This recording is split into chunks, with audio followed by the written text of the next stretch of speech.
सो सतगुरु जिस हृदय हरि नाम, अनेक बार गुर कहूँ बल जाऊं। सर्व निधान जिय का दाता, आठ पर पार ब्रह्म रंग राता। ब्रह्म मही जनु जन माही पार ब्रह्म, एक ही आपे नहीं कछु भरमु। सहस सियानप लया न जाइए, नानक ऐसा गुरु बड़ भागी पाइए। सहस चतुराइयों से भी उस ब्रह्मज्ञानी संत को आप अपनी मति गति में नहीं तोल सकते हैं। वो दिखेगा दो हाथ पैर वाला, आप जैसा ही बंदा, लेकिन उसकी पहुंच परमेश्वर तक होती है। परमेश्वर उसमें कतई दूरी नहीं होती है। उसका आत्मा ब्रह्म परमात्मा के साथ एकत्व का अनुभव करता है। ऐसे सद्गुरु जब मिल गए तो साधक को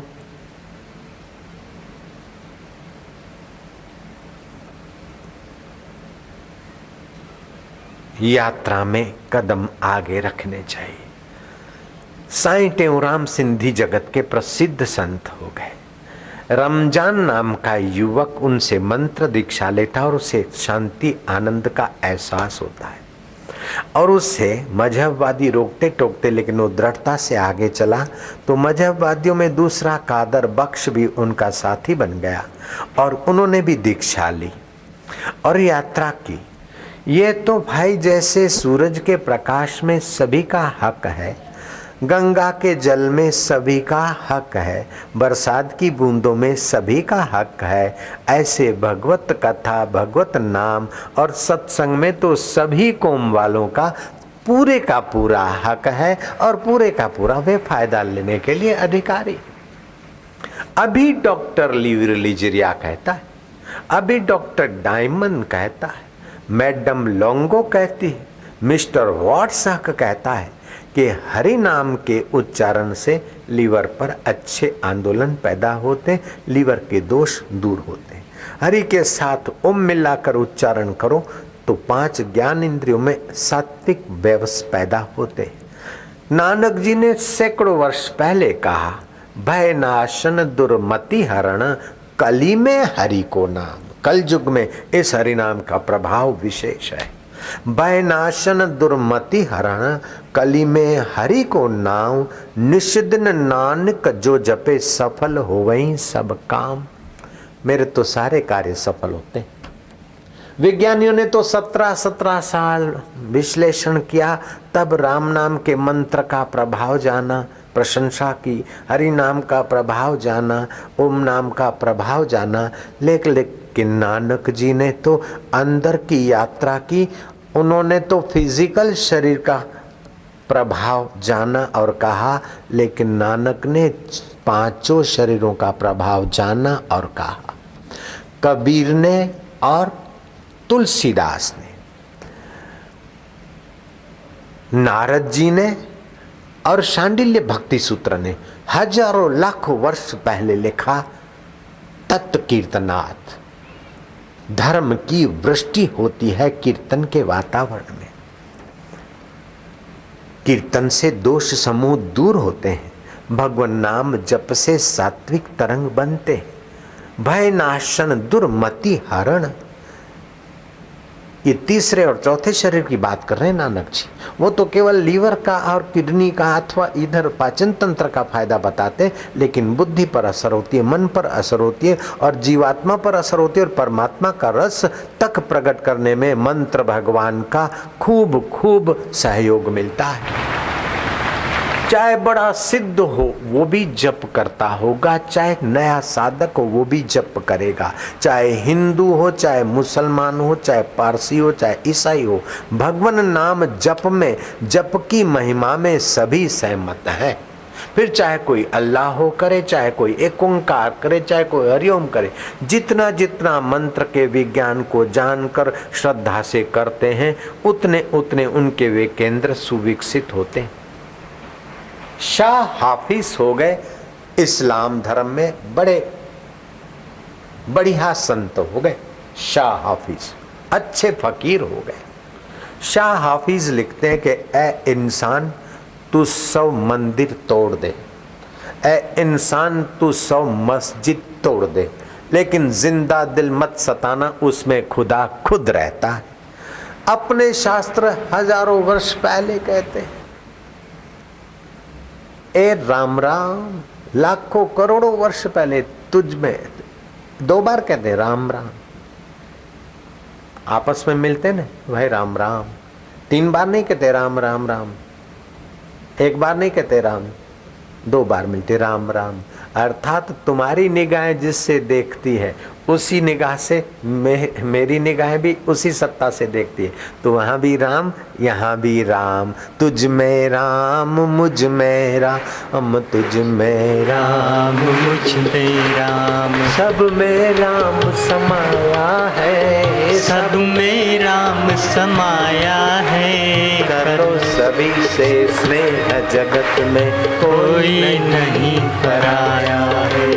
कर लो सभी से स्नेह, जगत में कोई नहीं पराया है। तुझ में ओम मुझ में ओम, तुझ में ओम मुझ में ओम, सब में ओम समाया है, सब में ओम समाया है। कर लो सभी से स्नेह, जगत में कोई नहीं पराया है। कर लो सभी से स्नेह, जगत में कोई नहीं पराया है। एक ही माँ के बच्चे हम सब, एक ही माँ के बच्चे हम सब, एक ही पिता हमारा है, एक ही पिता हमारा है। फिर भी ना जन किस मूर्ख ने, फिर भी ना जन किस मूर्ख ने लड़ना तुम्हें सिखाया है, भिड़ना तुम्हें सिखाया है। तुझ में राम मुझ में राम, तुझ में राम मुझ में राम। देखिए, जब स्वार्थी लोग असामाजिक तत्व भिड़ते हैं तो गुरुमुखों को भी भिड़ना चाहिए। गुरुमुखों को भिड़ने के लिए गुरु गोविंद सिंह ने और गुरुओं ने बल दिया, हिम्मत दी। गुरुमुखों को भिड़ने के लिए श्री कृष्ण ने अर्जुन को जागृत किया। जब मूर्ख और असामाजिक तत्व अपने स्वार्थ के कारण, अपने अहंकार घमंड या अपने क्रिमिनल दिमाग के कारण हमारा द्रोह करते और हानि करते हैं, तो हमें आत्मरक्षा के लिए बिल्कुल बलवान, मजबूत और प्रभावशाली होना चाहिए। ये आपके गीता का उपदेश है। कायरता को और धर्म को कोई आपस में मेलजोल नहीं है। माँ जगदम्बा है तो साथ में तलवार, और भगवान शंकर है तो त्रिशूल, और भगवान राम है तो धनुर्धारी, और हनुमान जी है तो गदा रखते। गणपति जी हैं इतने रिद्धि सिद्धि के स्वामी, तभी दंड रखते। सज्जनों के लिए तो लड्डू है और दुर्जन के लिए लाल आंख और डंडा है। जयराम जी की ऐसे ही तुम्हारे भीतर भी दुष्ट विचार हो तभी भी लाल आंख और विवेक का डंडा, और बाहर भी कोई दुष्ट तुम्हारे से मजाक मखौल करे या बहू बेटी या आपकी जमीन जायदाद पर बुरी नज़र करे, तो उसे पता चल जाना चाहिए कि ट्रकों के पीछे क्या लिखते सरदार, वो बुरी नजर वाले तेरा मुंह काला। जयराम जी की कईयों की ट्रकों पे मैंने पढ़ा है। हम तुझे नहीं सता, लेकिन तू हमारे पर बुरी नजर रखेगा तो तेरा मुंह काला। तो आप इतने ओजस्वी रहें, इतने तेजस्वी रहें, इतने विचारक और मनोबल संपन्न रहें कि आपके साथ कोई जुल्म ना करे। जुल्म करना तो पाप है, जुल्म सहना दुगना पाप है। अब उस जुल्म को हटाने के लिए आवेश में आकर तुमने कुछ कर लिया और फंस गए तो तुमने दुगना जुल्म किया। कायर होकर सहते गए तो भी गड़बड़।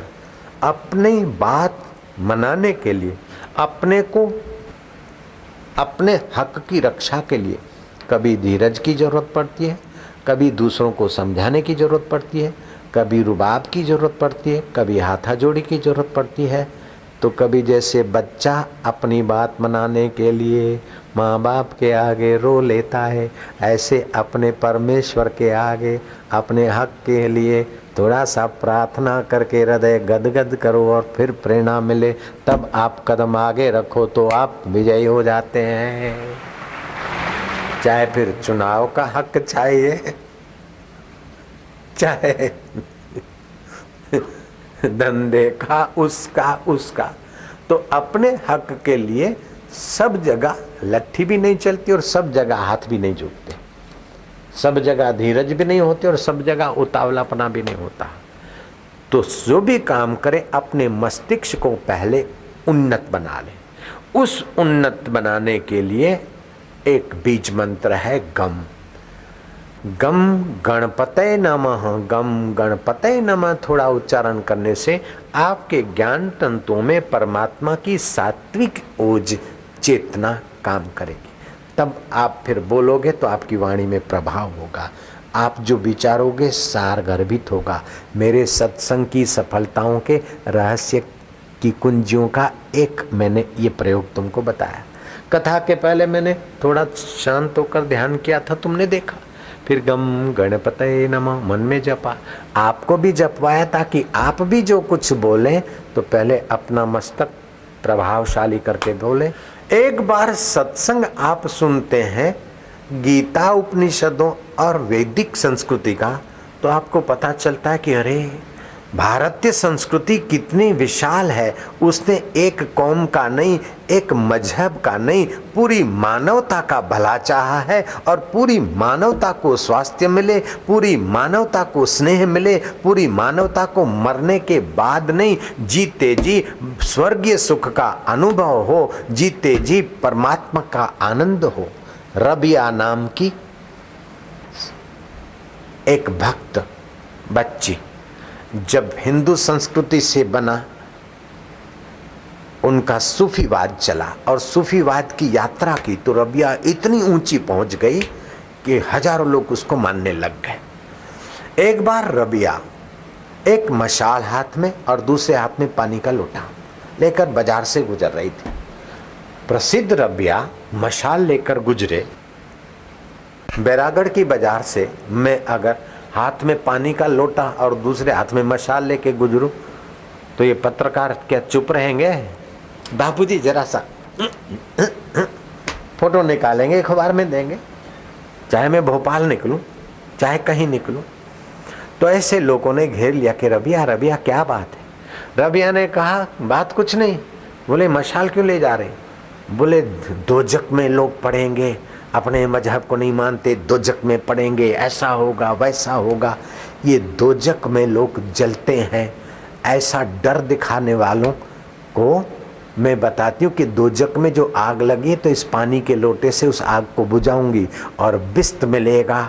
अपने इसमें आओगे तो बिस्त मिलेगा, हुरें मिलेगी, शराब के चश्मे बहते मिलेंगे। तो तुम्हारे शराब के काल्पनिक चश्मों को और बिस्त को और हुरों के बिस्त को मैं मशाल से आग लगाने जाती हूँ और दोजक को पानी से बुझाने जाती हूँ। अरे दिल में ही अपना बिस्त है, दिल में दिलबर दाता अल्लाह ताला है। एक दूसरों के दिलों को बंदगी से, प्रेम से, सेवा से सजाकर यहीं स्वर्ग बनाओ, यहीं बिस्त बनाओ। ओ बिस्त में हुरें मिलेगी, बिस्त में शराब के चश्मे मिलेंगे। ये कपोल कल्पित में कब तक पढ़ते रहोगे? रबिया ने ऐसी सच्ची बात सुनाई कि कुछ समझदार लोगों ने रबिया का लोहा माना। जिन्होंने भी यात्रा की है अंतरात्मा में, उनको प्रकाश मिला है।